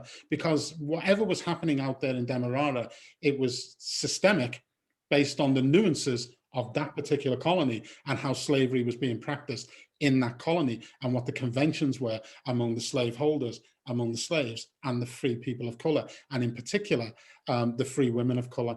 So I think there's a lot more research to be done in that field, but certainly there were women among them that had agency, and Annetta was definitely one of those women. We find her living in one of the censuses after she's divorced from John Hunter Stevenson in Cornhill, which was Cornhill was the most exclusive location in London. The Bank of England's in Cornhill, you know, so she's not in any way destitute after she loses her husband. You know, if anything, he's destitute because he had to sell the house. He moved her out of the house because he had to rent it off because he's trying to pay his gambling debts. So, and then she moves off to Cornhill. So it was like, you know, nothing going on with the rents, you know, got to have a JOB, and he clearly didn't, you know, so. You know, he was out. If I could just quickly show the book I think you're referring to. This is the Kit Canlin and Fibus book. And I'd recommend it to all the Guyanese in the house. It's really, well, I'd recommend it to everybody, frankly. It's enterprising women, and there's a chapter in here on Dorothy Thomas, but also chapters on other members of the family that are related to her. And it's a really fascinating book. And I'll be putting all of these books on the Guyanese, the Guyana Speaks Facebook page. So you'll be able to, if you don't have to write it down now, you'll be able to pick it up later. I just wanted to go to Graham Brown now, if I can, because I saw Graham had his hand raised. Graham, did you have a question or a comment? Yeah, no, I think it's been really fantastic, you know, hearing from all the presenters. I think one of the things that I would like to just to get people's opinions really is how you get that story out there. So as Ged said, the mural behind Ged and behind me, and we're talking about statues, but it's so much more than that. And I know Malik knows Jim McIntosh. He's got a brilliant poem called Under the Fold, which is all about Andrew Watson's story. You know, there's all sorts of different mediums to try and get this story out there, because actually it's got worldwide appeal. And when we did the fundraising for the mural, we got donations from as far away as Brisbane, right? Because we had to raise £6,000 to get that mural that's behind us on a wall. So there are statues and there's pilgrimages and there's ways to do it, but I think the big thing is about how you get the story out, not only into education, but into books, documentaries, which seems to have kind of, apart from the one we talked about earlier, you know, there is so much rich information in it, and it's really good timing at the minute to try and get that story out there. Because I think the more and more people push, people will realise everything that Ged's talked about in terms of the importance of this, but obviously Malik's work as well. But it's how that gets brought together, because everyone should know his name, right? Just a very simple thing. You know, how that gets out there. I always feel like these things really should be part of our education system, really. But I mean, that's just me. Maybe we could start. We haven't really heard from Llew. I don't know, Llew, if you had any views on it. Oh, well, yeah. Well, Graham, well done for that mural. Outstanding, man. Outstanding. Really. Yeah, your way of getting out. Well, how do we get the story across the border is the most important thing. I mean, I've been working with my friend who made the movie, was it Brothers in Football? Yeah. Corinthians going to Brazil and that kind of stuff, and he had a terrible time trying to get people to listen to this, but he had a great address book. So I tapped into that address book and he shared it with me, and I made contact with most of the people. The only people who really got back were the Scottish journalists and FIFA, who are doing a thing on Friday, which I hope is going to be is going to get the word out beyond Scotland. But there is this mentality that football is the English game. I mean, that Netflix show was just it had everything in it. It had the football in it. I believe that someone who's on this call right now, Andy Mitchell. Hi Andy, how are you? He instructed the actors on how to play those games. But you know, the fact that it was Fergus Suter and Jimmy Love that were teaching them how to play the game was missed, and so surely it should have been like the Scottish game. But there's still this mentality that the English created the game and it's a white game, and Watson's proof that it isn't English and it isn't white, and it never has been. It's a game for everybody, as it should be. But getting the story out there, that's the key, and that's something that I'm purposefully working on. I've been talking to the guy behind the Arthur Wharton Foundation, who has done a fantastic job of getting Arthur Wharton, getting his profile raised. And if you have a look at his website, you know, he's got people like Usain Bolt and Stevie Wonder, and he's getting all these personalities involved. And that's the blueprint for what I would like to do with Watson. The guy that runs Arthur Wharton Foundation is interested in getting Watson's story out there too. So hopefully that we'll be working with him. There's an awful lot of people who put an awful lot of work into Andrew Watson. I'll go back to Alistair Firth raising the money to sort out the grave. It's a matter of re-educating people, and I think that everybody will agree that Andrew Watson is someone who should be taught in schools. I was lucky enough to speak at an assembly, an online assembly for King's College School a couple of weeks ago. That's Andrew Watson's alma mater. And I presented some information about Andrew and his time at their school and what have you. And those kids loved it. From what I can tell from the head of sport, they're fascinated by the thought of Andrew Watson went to their school, that he was a black football player who went to their school. And you know, it's just a small step of getting it into the curriculums. This is a story about a successful black man in a period of time when the Victorians, if you didn't look like, if you weren't white and you weren't English speaking, then you were a lesser race. Well, and I think one of the things I think is really important is there's a kind of conception, that black people turned up here in 1948 or something. I think it's really important that we change this narrative of black people just turning up when actually they've been in Britain. Yeah. That's a really good point. And going back to a point made by David about Glasgow, there were more black football players in Glasgow in the Victorian era than any other city. I mean, the very first black football player to play in a major competition was a guy called Robert Walker, before Andrew Watson, about months before Andrew Watson. And Andy Mitchell, who's on this call, on this listening in, has done an awful lot of work of identifying a lot of black players who played in the late Victorian era, who became Scotch professors and went down to England to spread the word. Why Glasgow?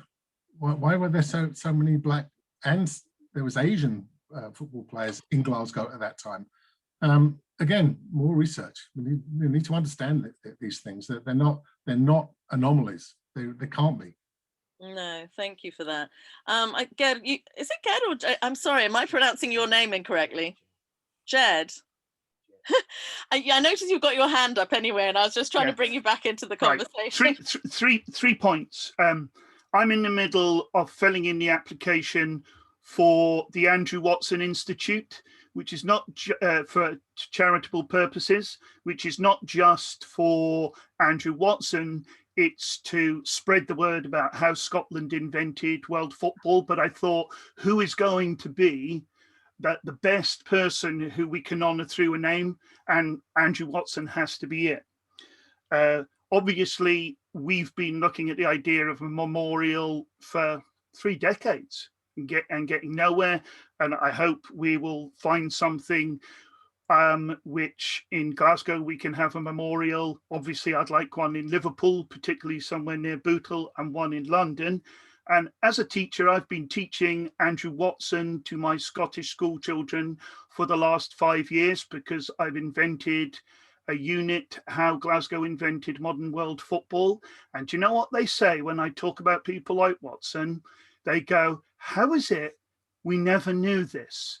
And I have to go, well, you're just going to have to ask yourself that question. Why do you not know your own history? And this is probably 75% white kids, 25% at the moment, Central African, Somalian, Eritrean, and Chinese kids. And they're going, we need to know more about Andrew Watson. And it's like, but that needs a greater change. But the Andrew Watson Institute, just starting at early days, and that's another way of hopefully the great man being remembered, because people will just keep going. The Andrew Watson Institute, but it's for everything, covers everything, but it's for to memorialize and show respect to him. Where can we find out about this? Have you set up a website for it? Or? No, I'm in the middle of writing the application. I would be happy to bring you into this, because obviously it would be rude if Guyana didn't get its place at the table, because I'm sticking to football. I will only open my mouth about the family if Malik gives me permission, because he's the man, right? Quite clearly he's the man, but I know about the football side. No, there are other people than me, Ged, out there. David Alston's got far more information. Yeah, right, but and there are other people out there as well. But you know, allow me to pick you up, because you've changed what I think. I've got one aspect of that research. There are a lot of other people who are doing the family research as well. I've met a lot of. I'm in touch with Philip. You know, he's doing a massive family tree there.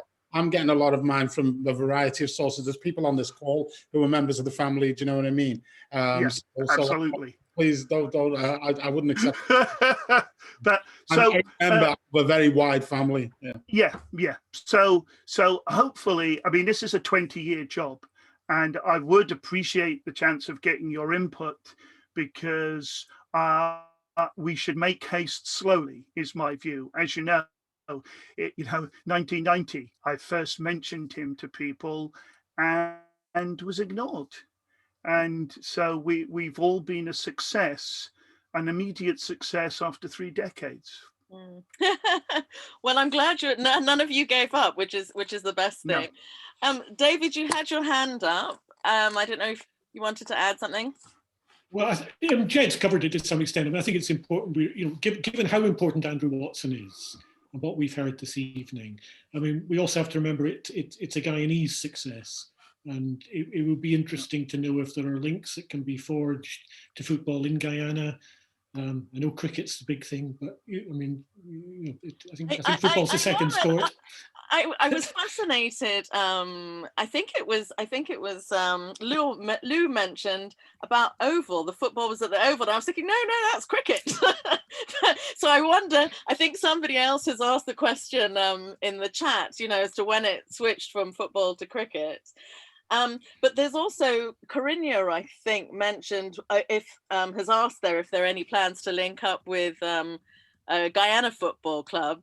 So I mean, there's potential for talk. I think there must be something further we can do to kind of link up together and in so doing create more publicity.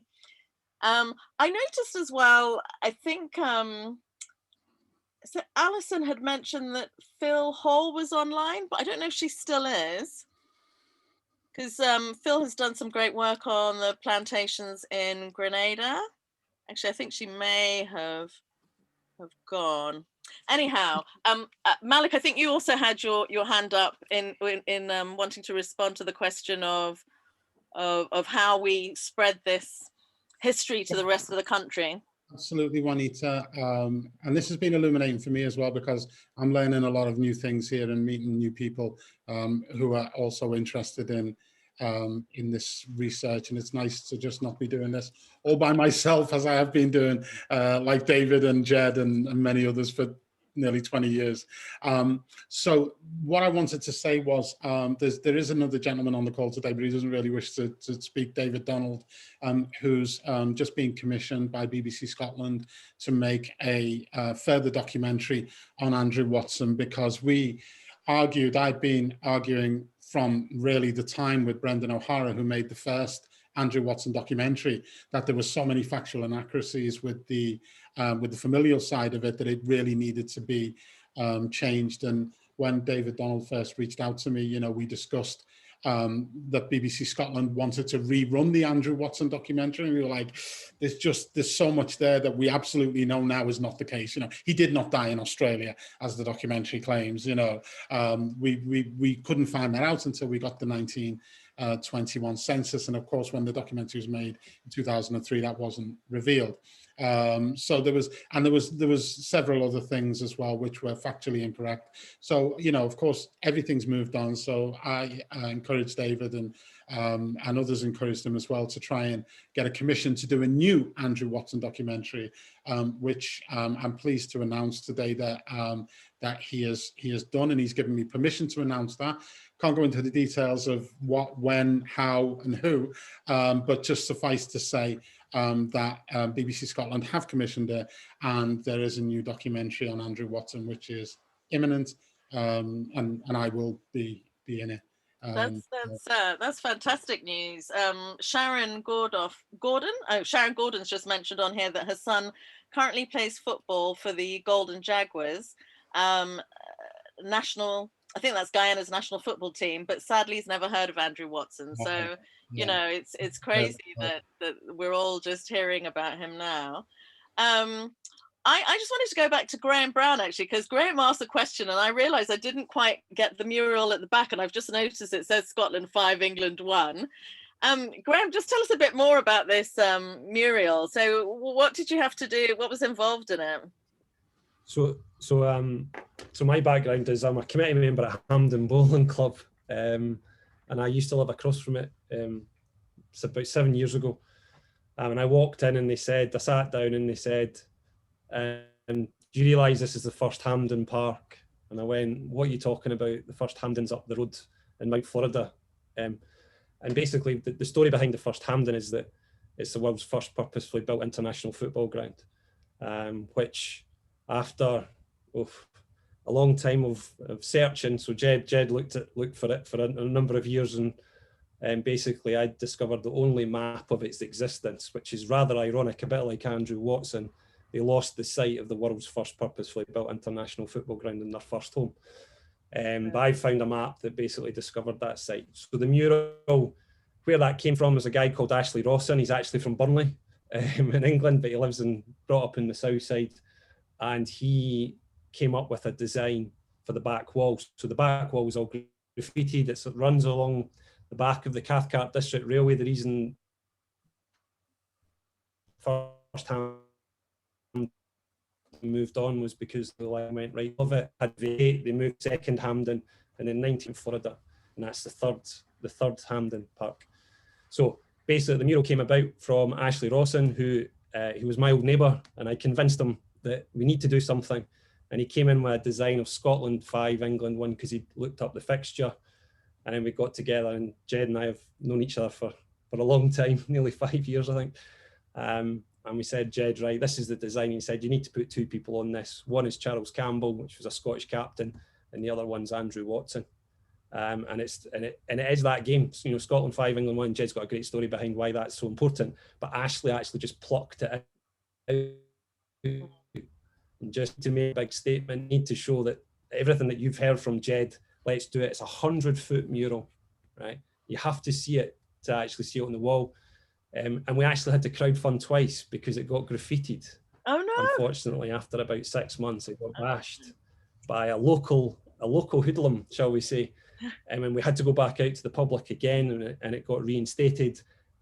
This time it's got security fencing, lighting, and if I could afford the Alsatians, I would invest in some dogs, but it's got a lot of security around it. So you can see it.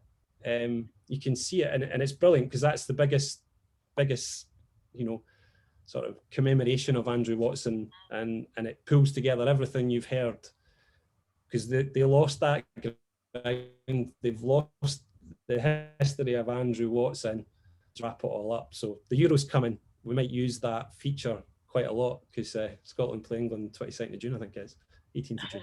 So, but it's a statement, and it's back down to how you do this. You could put a statue, and Ashley's brilliant artist, but to bring and knit together, 1, the bowling club, 2, the first Hampden, 3, a result, 2 big players, and then bring in the family bit at the end, that it's a spectating sport, enjoyed by the whole family. And when you go back to the 1880s, you know, it's not, what people will assume it's a male-dominated sport, but ladies and gentlemen and the kids all went, because it was a people's game.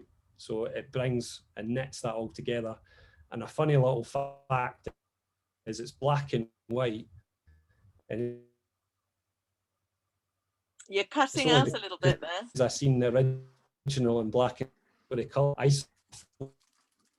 It went, that's brilliant. Queen's Park, together the black pipes of the Queen's Park. It's a statement. It's 1880. It doesn't include colour. And anyone that comes and sees it goes, "Who's that? Who's that on the back?" To the Ged story of, why is he on that back of that wall? Of all the people you could choose, why is Andrew? You know, and then they ask the question of Andrew Watson. And we've got some information boards that tell you that story. So if you ever get up to Glasgow, it's a little place in Cross Hill, and you can get. Yep, my husband's already planning the trip now. I can hear him in the background. Any excuse to go traveling anywhere, I don't know. You'll have to wait till lockdown's over. So we're coming up to 9 o'clock. I don't know if we've got room for one more question, but I think pretty much we've covered everything, and we've actually gone over by half an hour, so we've done well.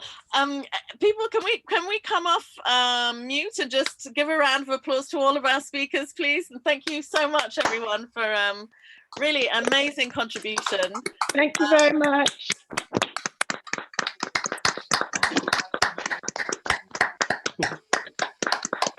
Done well. I mean, we had a lot of people join earlier, and unfortunately, because we went over, they had to drop off. But I've got loads of direct messages in my inbox with everybody being really grateful for today's talk. So I don't know if there's a way that I can maybe Llew, I think it was you sent me information about the gravestone. Yeah. Well, we stopped collecting money on the grave because we raised enough in 2 weeks to raise enough money. Oh, you have raised enough? Yeah, that's. Oh, okay, great. Just to get the stone. Fantastic. And that'll be. We had hoped to have some kind of ceremony, but COVID put pay to that. That will be going back in. We're looking at maybe his birthday on the 24th of May. If not, then maybe tie something in with the 150th anniversary of him entering King's School in September. That might work as well. You're all informed that there's updated, but the memorial is there. The Gofundme page for Andrew Watson Memorial is up. There's going to be a website containing a lot of information about Andrew Watson that's not in the book, and we'll just keep working. We'll just keep on trying to get it out there. You know? Yeah. Well, we're really grateful for all the determination and just, keep plugging away. But do get in touch with Guyana Speaks if there's anything that we can do. And I'm sure, members of the Guyana Speaks community would be happy to help with any fundraising or anything to do with promoting Andrew Watson. So just keep in touch with us. You've got our details now. And we'd love to stay in touch and see if there's anything we can develop in the future together. Well, thank you very much so much, all of you. Well, thank you for letting me come on and talk. I'm actually honoured to be among such hallowed guests. So thank you.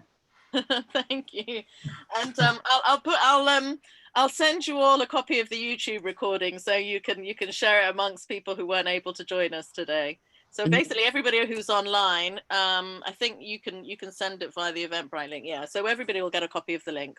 Can you put the Guyana Speaks Facebook page in the chat, Juanita? Yes, I'll do that. So thanks for the reminder there. Let me just bring it up.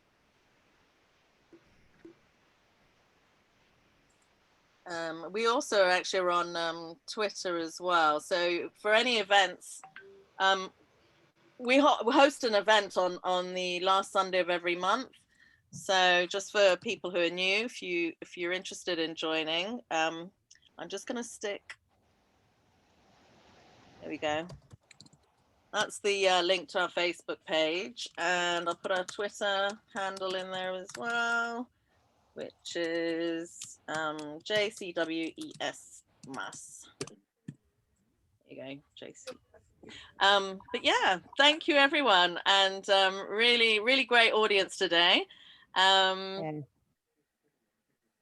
Chandra, are you online? You can see you there. Yes, it's been amazing. Wow. History lesson, everything. All rolled Thank into you one. so much. I so enjoyed this. Good, good. I managed to keep awake. And you managed to keep awake. I know. I was a bit worried because we're not used to doing sports conversations around sports and football. So I didn't know how keen or interested the our members are in football, but you've clearly kept everybody really enraptured. So that's fantastic. All right, everyone, I'm about to shut down now. So Thank you very much, Guyana Speaks. Excellent. Thank you. Thank you to all the speakers. Yeah, thank you all speakers. Excellent. That's Chandra. Where's my El Dorado? I want some rum. I know you're missing the rum. We'll have the rum again at some point when lockdown's Come on. over. I'm an El Dorado.